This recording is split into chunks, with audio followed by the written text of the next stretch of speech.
Now you may ask, with all the changes I've made to the trailer and the new tires on the Jeep, did it improve my gas mileage any? You may be surprised. Well, here comes a little bit of rain. And you might have noticed that my tires are a little louder right now. It's because I changed out my regular tires to light truck tires by BF Goodrich. These are all-terrain TAKO2s made with off-roading in mind. One thing I've been trying to improve on is my gas mileage, especially when I'm towing the trailer. So I did put a lighter frame on the trailer, a aluminum frame, and I put a caddy on the front, thinking that would help a little bit with the wind resistance.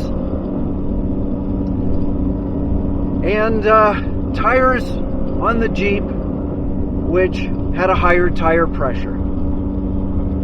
So the question is, with all those improvements, do I have better gas mileage?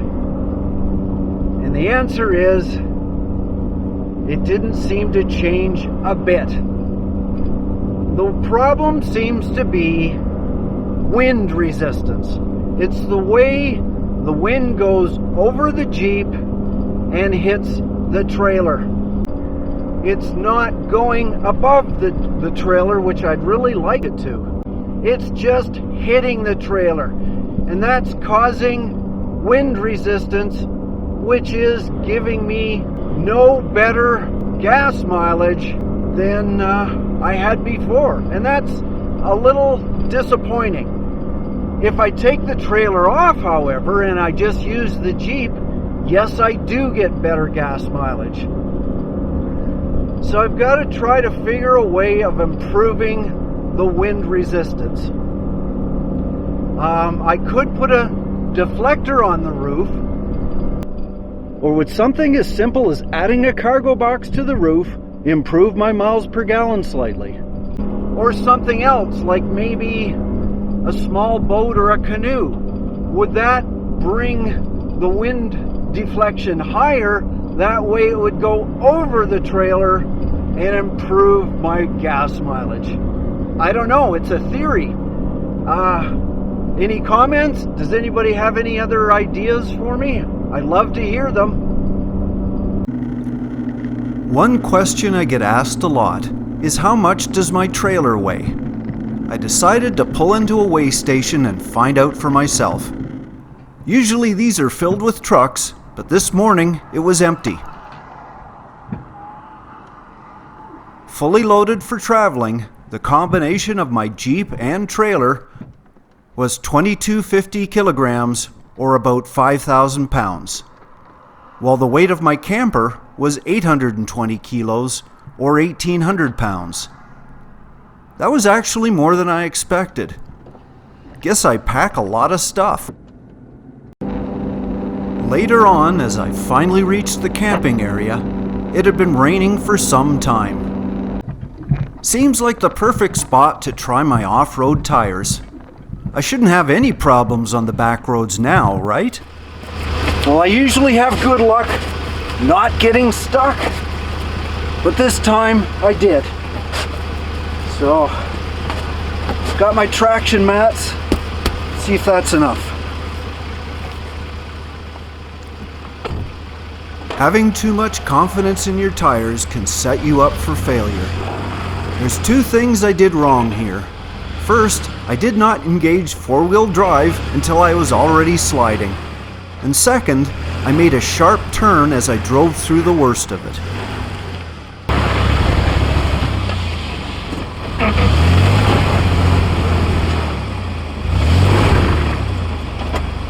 Forced to back up, I actually jackknifed the trailer. The only way I can do this is take the trailer off, because it's just causing problems.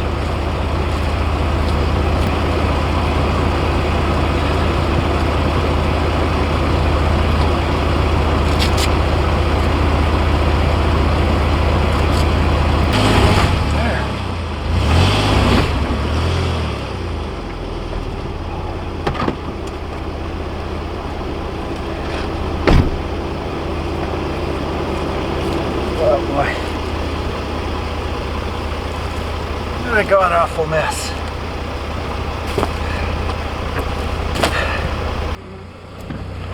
With lessons learned, I could now head for a campsite.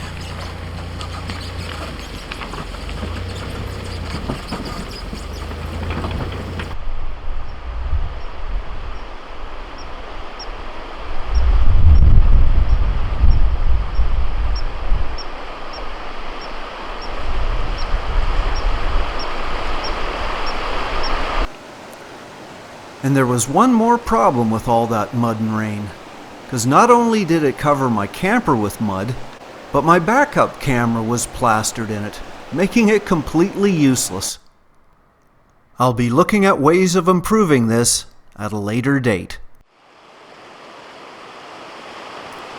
But right now, I had some dishes to wash, a rare thing for me.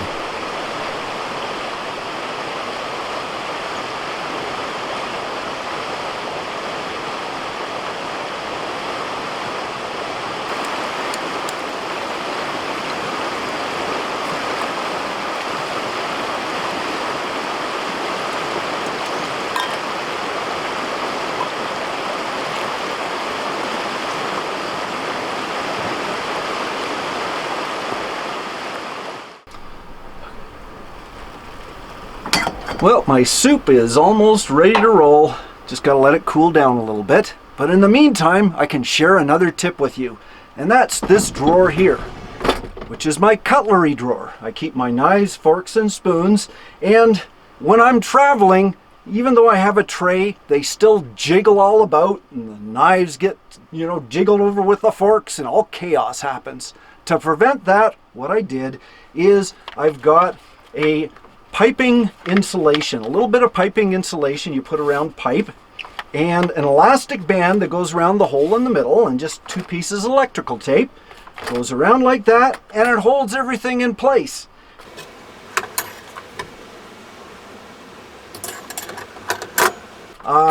Right now it's probably not looking like it's working very well, but when I put it back like that, it rubs with the arm underneath and it actually holds it down. So in transportation, nothing moves. How much did it cost? A couple of dollars. How long did it take? 5 minutes. Avoid cutlery chaos.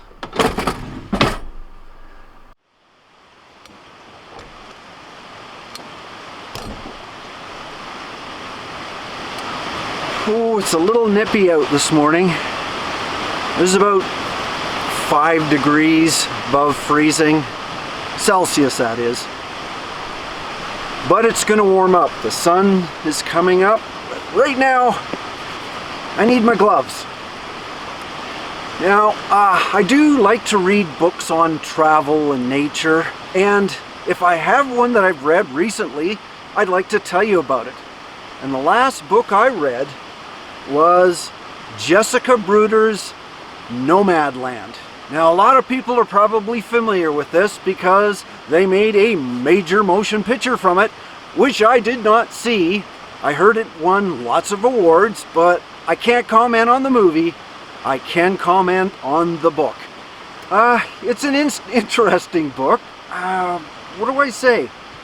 First of all, it is not what I'd call a travel and nature book. It's not about inspiration, which what I get in books from Into the Wild and Travels with Charlie are 2 of my favorite books because they inspire me to travel.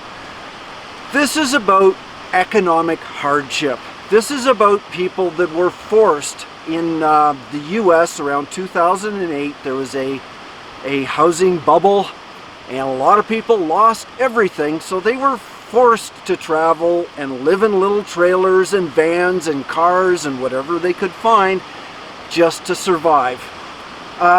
So it's great that somebody documented that, and I was traveling during at least the later part of the period this book's talking about, and I did meet some people that were facing financial hardship, but my own personal experience, because I was traveling because I enjoy traveling, and I met people that also enjoyed traveling. It was people that had the wanderlust. It was people that didn't need a lot, that they could survive with a very low income, and they loved it. The only good thing I really like about this book is the sense of camaraderie, that everybody pulled together to help each other, and that's a really good bonus with this book. So definitely worth a read, but as far as inspirational travel, it's not on my top 10 list. You know, it's a reasonably nice day. I think it's time for a walk around. It's where I just carry around my camera and sort of chat about anything that comes up, anything that just happens to be on my mind at the time. Now, the people in Nomadland certainly have one reason for traveling, but my reasons are a little bit different. It's because I love to travel. I love to be out in nature. It just makes me feel good. It makes me relax. It inspires me, clears my head.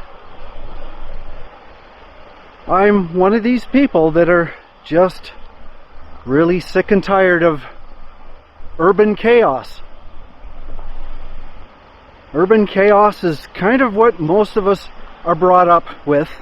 Anybody that lives in the city and has to work in the city can totally understand urban chaos. It's not just the noise and the traffic, it's just constantly being under stress for one reason or another, that you need an outlet.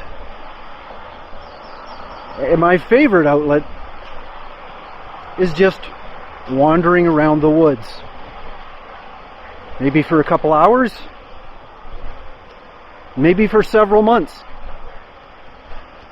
It's whatever works for you.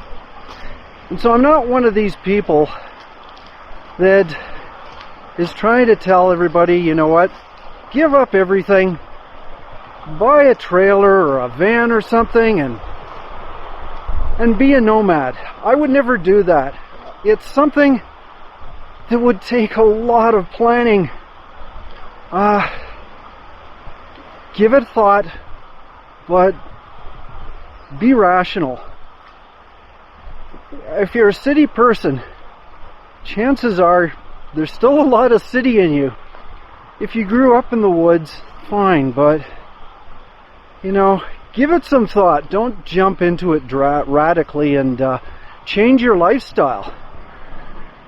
I think a much better way of doing it would be, well, certainly having a plan B and probably C and D. Don't give up everything. Just take a few baby steps if you want to travel. Get used to it. See if it's really for you. And not only that, if you can, and again, we're not talking about people that have to travel because of financial issues. If you have securities, keep them. Make them work for you. If you can invest in a small property, rent it out the time you're not there, you're going to have something when you return. And inevitably, anybody that goes on a traveling lifestyle, you do have to settle down eventually. But getting back to the whole harmony of nature thing, there's a few things I want to sort of talk about.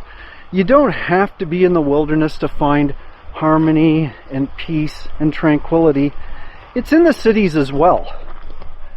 I truly admire, you know, institutions like churches and temples, people that practice meditation, because when you think of it, a choir is all about harmony. You know, when you go to a church and you hear people singing in unison together, it's like a chant, it's like a mantra. It relaxes you, and that's what you're supposed to do. You know, those that meditate and they do a mantra, you know, whether it be Buddhism or whatever, they have the same principles. You're there to relax, to release that stress, and just be yourself again. But harmony in nature is certainly the quiet. You know, if I just stop here right now, you might hear a little bird. You hear a stream in the background. It's quiet, it's natural, it's beautiful. But not everything in nature is harmony, of course. There is chaos in nature. Just imagine sitting out in your trailer and a thunderstorm comes up. Crash, bang, lightning strikes. That's chaos. That's nature saying, you better get your act together or you're going to have a very frizzy haircut pretty soon. Seek shelter, get out of it. But after the thunderstorm's over and the rain comes down, and the rain is consistent and it's soft, you're back in harmony and it's relaxing. And of course, if it's if it's raining for several days and all of a sudden you see a camper float by, well, it's back to chaos. So nature always needs harmony, and there's always chaos. However, what I've noticed lately, and it's been very frustrating to me at least, is too many are going out into the wilderness and they're treating it like it's theirs. Like they have the right to be here and they have a right to destroy it. And I've seen so much of it, especially in the last year. I've never seen it so bad. I just don't understand it. I know some of it is people that just are not used to the wilderness. They just wanted to get out of town. And so many of us have been wanting to get out of town in the last little while. However, you gotta respect it. You've gotta live in harmony with nature and not destroy it. And yeah, my pet peeve are the living trees. There was a video I did last year, almost this time. I edited a part out because I saw something that just really made me angry. And you know what, maybe I'm going to go back to that and sort of explain why, you know, if trees are so important to me.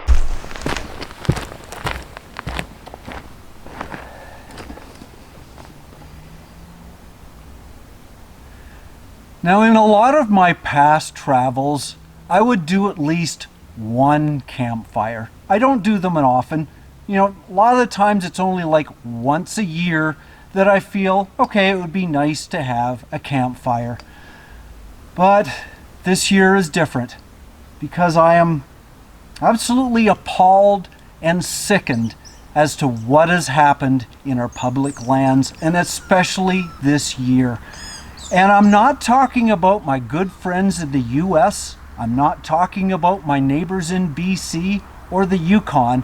I'm talking about people in my own province of Alberta that are destroying campsites by cutting down live trees right in the campsite and throwing them in their fire pit. That's selfish, that's disgusting, and it's not thinking of the future. It's making it so that they have to shut all these places down to preserve them. So, unfortunately, and I don't really show anger much, but I feel it right now, it has to stop. And so, I don't need a campfire. You don't need a campfire unless you can responsibly do it. Don't cut down the trees. Go to the nearest gas station. Splurge for a few dollars. You can get all the firewood you need. In the meantime, I had to get that out of my system. I'm sorry, but I am angry. I was only here a few months ago, And actually, it was only a few weeks ago. And I've come back and I just saw mass destruction, and it bothers me. So, enough of that. I'm gonna just take a deep breath. Every little community of trees and bushes is its own mini ecosystem. It's the trees, it's the roots, it's the vegetation, it's the moss, it's the microorganisms in the ground, it's the fungi. They are all working together. They're all working in harmony to keep themselves healthy. And so when somebody comes and just cuts down a tree, that creates chaos in that little ecosystem. Please work with the forest, not against it. I mean, yes, there are people that do, forestry as a living. This is a forestry area. And I know over that hill there's clear cut, and over that hill is a coal mine that's taken off the top of a mountain. I wish we could all live in harmony, but I know sometimes it's a little difficult. So there you go. There's my rant. What else needs to be said? Enjoy.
I hope you enjoyed this video, and check out my others as well.